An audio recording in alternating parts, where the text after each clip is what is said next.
Hello, I'm Ruthea Robinson here with Mr. Randy Howell, the Progressive National Party's candidate for the Blue Hills constituency in the upcoming general election. So, Mr. Howell, how long have you lived in the Blue Hills area? Mr. Robinson, I've lived in the Blue Hills area for 50 years.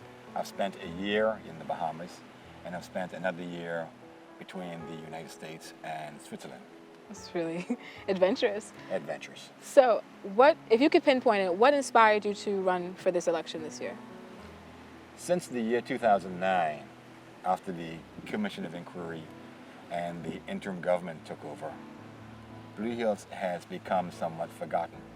Even with throughout the past two governments, it seems as if time has somewhat forgotten Blue Hills.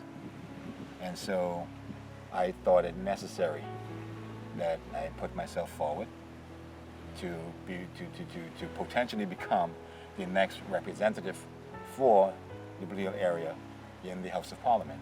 So locals are aware of the regulations and rules that govern how we build houses and apartments. However, shanty towns and squatters are seen all around. How would you, if in office, seek to enforce those rules? I've worked in the construction industry for the past 26 years. Over that time period, I've had to apply to the planning department for inspections, both during construction and for the final phase where you get your certificate of occupancy. But during the construction phase, I found that a lot of times the answer is that we don't have sufficient manpower for someone to come out and inspect. So the first thing I'll be looking for is to try and put in place policies that would allow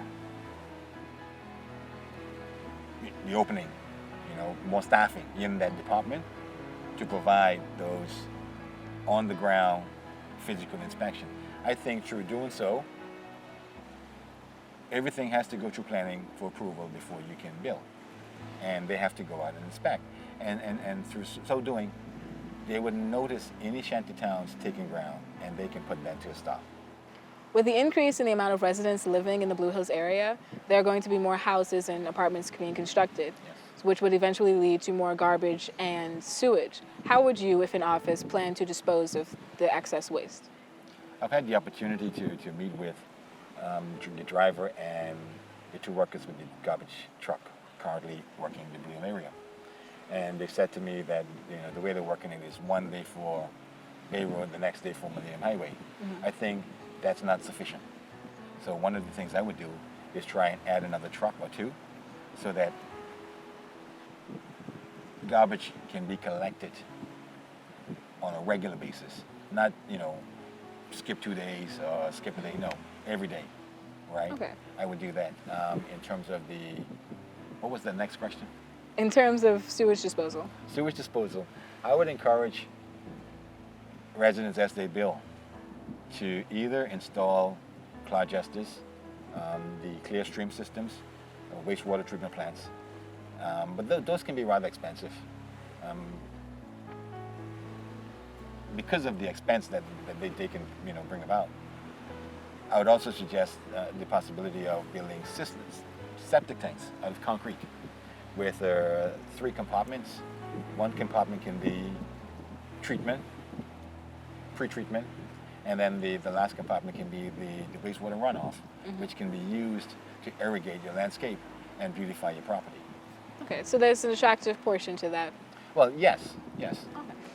So are you aware of any overall planning concepts for the residential areas within Providenciales, more specifically the Blue Hills area? I am aware of a tender that went out from government for the consultation on the Blue Hill Master Plan. But that's just in its consultation form.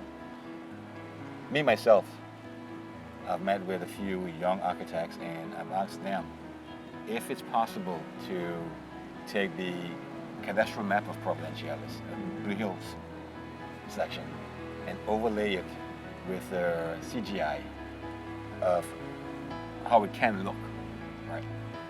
Utilizing the existing layout, but kind of showing the possibilities of Bay Road adjoining with Millennium Road, how we can, somehow work it into blocks, showing all the necessities, the sidewalks, the streets, the lighting, and so forth. Um, no one has come back to me yet, but I'm looking forward to something that I can present to the people and say, hey, this is the way to go. I'm excited about the technological approach to it. Oh, yeah. Sounds very cool. With the increasing population of residents in the Blue Hills area, the number one concern is going to be traffic, especially getting to and from schools in the morning. How would you approach that? I think there should be more buses to get the children to and from school. That in itself would relieve the traffic a bit, take away from the parents, the private cars taking the children to and from school. Also, the Millennium Road has a reserve opening of 100 feet. Mm-hmm. I think that can hold up to 4 lanes, and that should be investigated or implemented. That in itself would ease the tension, take away the traffic back up right away. Saying that, there's also 3 additional entries into Blue Hills by way of a road coming through the Dockyard area, comes out at the New Testament Church. There's one that comes off the back of the airport and enters through the Snake Hill area, and there's another one that comes off the back of the airport as well and comes through the Tom Lightman Road area. I think that one of those can also be regularized and put to use. On the topic of roads, our roads are more congested than they've ever been, and yet still cars are being imported, as well as the improper disposal of broken down cars. How would you see it fit to address that issue? I think there should be a vehicle graveyard where we can, pick them up and store them all, stock them up. At the same time, I think that we should look at how we can salvage the metal from the cars and export it. I know of South Korea, they're looking for scrap metal. So possibly we can, look at exporting to South Korea. The engines, the tires, I'll say, I know of countries that takes the tires and recycle them and may create rubber garbage bins. I know of countries who take the tires, cut them up in small bits and pieces, and mix it in with bitumen used on the roads or parking lots, so forth. There's many usage that we can get out of the old vehicles. We need to look at all of those and put them to use. Yeah, a very efficient way to get rid of an eyesore while still making it economically friendly. It does not need to be an eyesore. And there's a lot of cars, as you mentioned, on the side of the road. I drove through a place in the Wheeling area last weekend, and it was amazing to see the amount of vehicles that's pushed in the bush. We need to get those. Reclaim what can be reclaimed. Okay. Get some usage out of it. Right. So, here's a toughie. With the recent surge in crime throughout the islands, specifically in Providenciales, how would you address Blue Hills constituents concerning the matter? In the Blue Hill area, I said it before and I'll say it again, we need that outpost or a police installation back in the Blue Hill area. We need something that can serve both Blue Hills, Wheeling, Millennium Heights, and Q-Town, Dockyard, to that matter. I think we need something with a holding cell, something with 3-4 vehicles and 10 officers, because we also need officers on the beat, walking the streets. The presence of police in itself, the presence.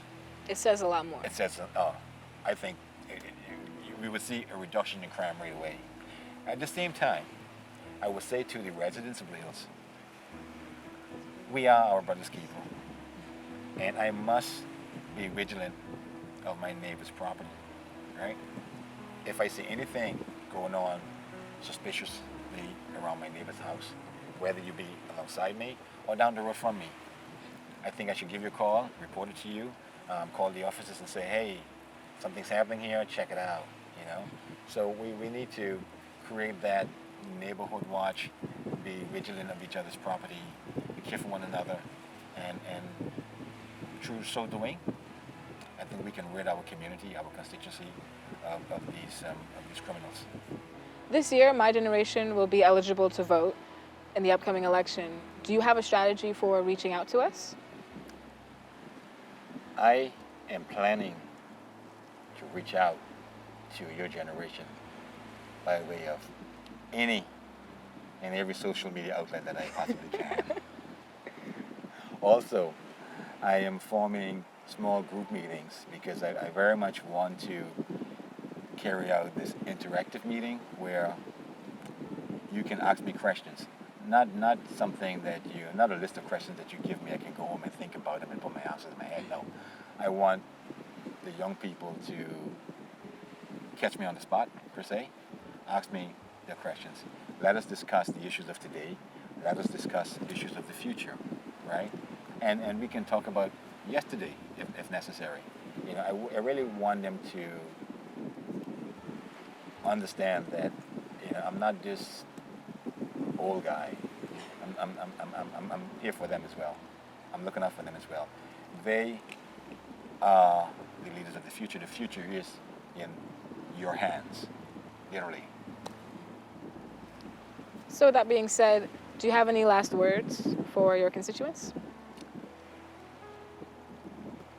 To my constituents, I would say, to those of you who say, well, I'm not going to go out and vote this year because, the long lines, the hot sun. I'm not going to go out and vote because they don't do anything anyway. Well, I beg to differ. Here's an opportunity, once again, for you to have your voice heard. Your vote is you speaking out. Your vote is your opportunity to choose representation for you. Your vote for me will be your voice in Parliament. It will be an opportunity for us, you and me together, to take Blue Hills to where it ought to be and no longer settle for mediocrity. Turks and Caicos, Providenciales, Blue Hills. Together we can, together we will. Live our best lives through progress you know and experience you can trust.